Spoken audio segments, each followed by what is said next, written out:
आज की कहानी क्राइम की दुनिया की एक ऐसी कहानी है जिसे सुनकर आपके रोंगटे खड़े होने वाले हैं। आपको आज की ये कहानी कई दिनों तक परेशान कर सकती है और ये कहानी नहीं, एक ऐसी रूह कंपा देने वाली सच्ची घटना है जिसे भारत में तंदूर कांड के नाम से जाना गया।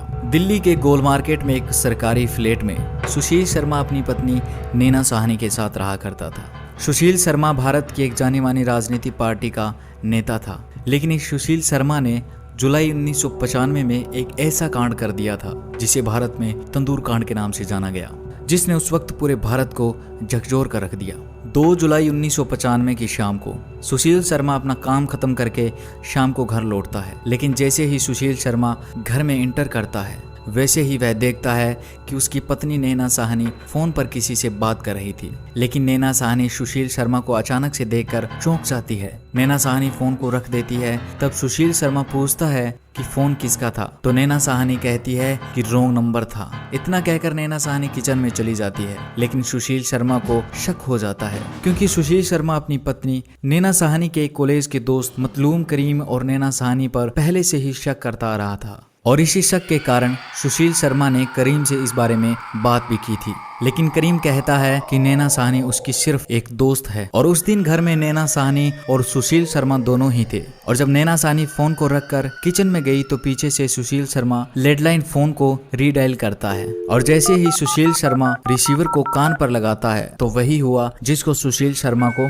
शक था। सामने से आवाज आती है मतलूम करीम की, जिसे सुशील शर्मा अच्छे से पहचानता था। सुशील गुस्से में फोन रख देता है और भागकर नैना साहनी के पास जाता है और नैना साहनी से कहता है कि तुमने मुझसे झूठ क्यों बोला। तब नैना साहनी अपनी बात रखती है, लेकिन सुशील शर्मा को ये तर्क सुनकर और गुस्सा आ जाता है और इसी कुछ सेकंड के गुस्से ने सब कुछ खत्म कर दिया। नैना साहनी किचन के बाहर गेट के पास खड़ी थी और सुशील शर्मा उसके सामने। तभी सुशील शर्मा अपना लाइसेंसी पिस्टल निकालता है और नैना साहनी की तरफ 3 फायर करता है। पहली गोली छत पर जाके लगी सीधे एसी को, दूसरी गोली नैना की गर्दन पर और तीसरी गोली लगी सीधे नैना साहनी के सिर पर। और गोली लगते ही मौके पर ही नैना साहनी की वहीं पर मौत हो जाती है। नैना साहनी की मौत होने पर सुशील शर्मा को एहसास होता है कि ये उसके हाथों से क्या हो गया। सुशील शर्मा जोर जोर से चिल्लाने लगता है, रोने लगता है, क्योंकि जो कुछ भी हुआ गुस्से में हुआ, अचानक से हुआ, इसका पहले से कोई प्लान नहीं था। अब सुशील शर्मा उस लाश के पास बैठा हुआ फंसा हुआ महसूस करने लगा। उसे लगा कि अब वो भी नहीं बच पाएगा। तो सुशील शर्मा खड़ा होता है और अंदर जाता है और अंदर से एक बड़ा पॉलीथीन का बैग लाता है और उस लाश के आसपास लगे खून को पहुंचकर नैना साहनी की लाश को उस पॉलीथीन की बोरी में डाल देता है। और पहले तो फ्लैट से बाहर आकर चारों तरफ देखता है कि कोई आसपास तो नहीं है। फिर वह बोरी जिसमें नैना साहनी की लाश थी उसे घसीटता हुआ अपनी मारुति कार के पास ले जाता है। 1995 में सुशील शर्मा के पास यही मारुति कार थी और सुशील शर्मा उस लाश को मारुति कार की डिग्गी में रख देता है और गाड़ी स्टार्ट करता है। और अब सुशील शर्मा गोल मार्केट से निकलकर ऐसे ही गाड़ी में घूमता रहता है, क्योंकि उसके दिमाग में चल रहा था कि आखिर इस लाश का करें तो करें क्या।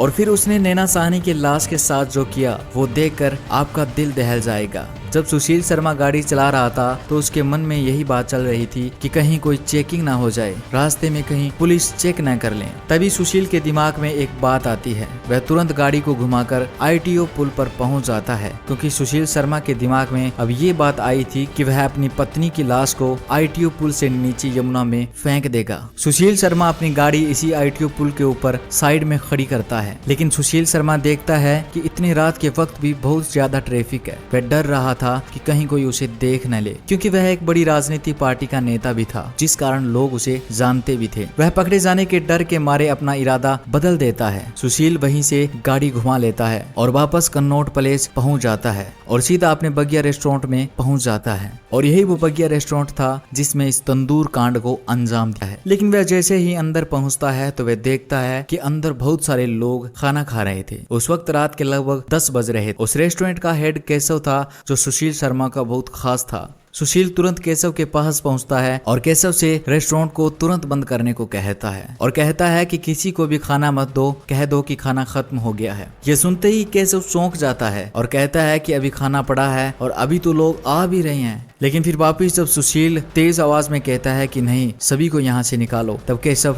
समझ जाता है कि कुछ न कुछ बात तो जरूर है। फिर केशव नए ग्राहकों को अंदर नहीं आने देता और जल्दी से उन लोगों को भी बाहर निकाल देता है जो खाना खा रहे थे और उस रेस्टोरेंट की सारी लाइटें बंद कर दी जाती है और इस रेस्टोरेंट में काम करने वाले कर्मचारियों को भी घर भेज दिया जाता है। अब उस ढाबे में सुशील शर्मा और केशव दोनों ही थे। तब सुशील शर्मा पहली बार केशव को सारी सच्चाई बताता है। वह कहता है कि उसकी अपनी पत्नी का कत्ल उसके हाथों से हो गया है और इस लाश को ठिकाने लगाना है। और इतना कहकर सुशील शर्मा कहता है कि लाश किसी को न मिले इसके लिए हम सिर्फ इस लाश को तंदूर में डालकर ही खत्म कर सकते हैं। ये सुनते ही केशव घबरा जाता है, लेकिन केशव सुशील का पुराना दोस्त होने के नाते सुशील की मदद करने की सोचता है। अब केशव और सुशील रात के अंधेरे में बाहर खड़ी कार से नैना साहनी की लाश को निकालकर उस रेस्टोरेंट में ले आते हैं। दोस्तों, उस रेस्टोरेंट में एक कोने में एक बहुत बड़ा तंदूर लगा था और इसी तंदूर में उसी दिन रोटी बनाकर लोगों को भी खिलाई गई थी, जिस कारण उस तंदूर में अभी भी कुछ आग थी। तो केशव और सुशील शर्मा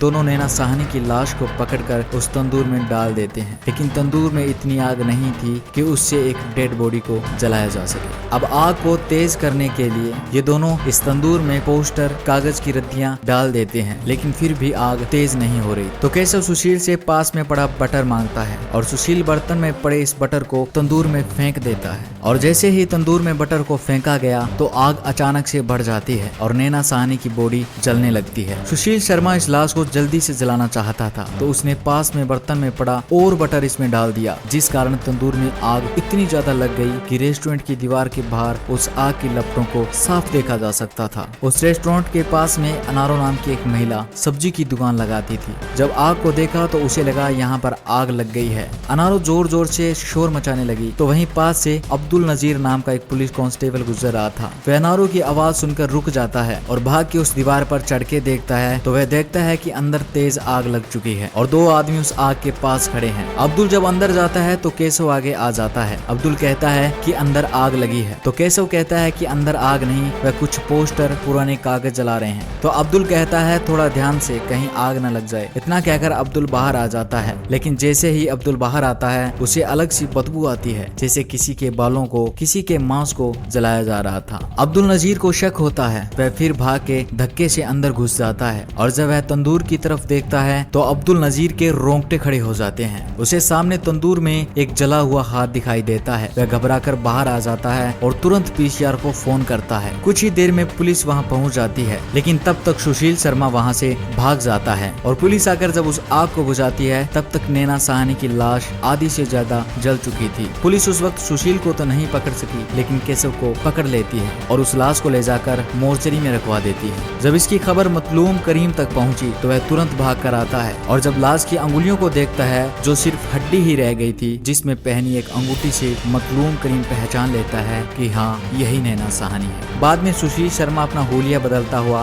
भागता फिरता है, लेकिन आखिर उसे पुलिस पकड़ लेती है और इस केस को रेयरेस्ट ऑफ रेयर केस मानकर सुशील शर्मा को फांसी की सजा सुनाई गई। लेकिन 2013 में सुप्रीम कोर्ट ने इस फांसी की सजा को उम्र कैद में बदल दिया, क्योंकि कोर्ट का मानना था कि ये कत्ल की कोई सोची समझी साजिश नहीं थी, बल्कि अचानक से गुस्से में हुआ एक कत्ल था। तो दोस्तों, ये थी आज की हमारी कहानी। आप कमेंट बॉक्स में इस कहानी के बारे में अपने विचार जरूर लिखिएगा। साथ ही आप चैनल को सब्सक्राइब जरूर कर लीजिएगा। मिलता हूँ अगली एक नई कहानी के साथ, तब तक के लिए अपना ख्याल रखिएगा। धन्यवाद।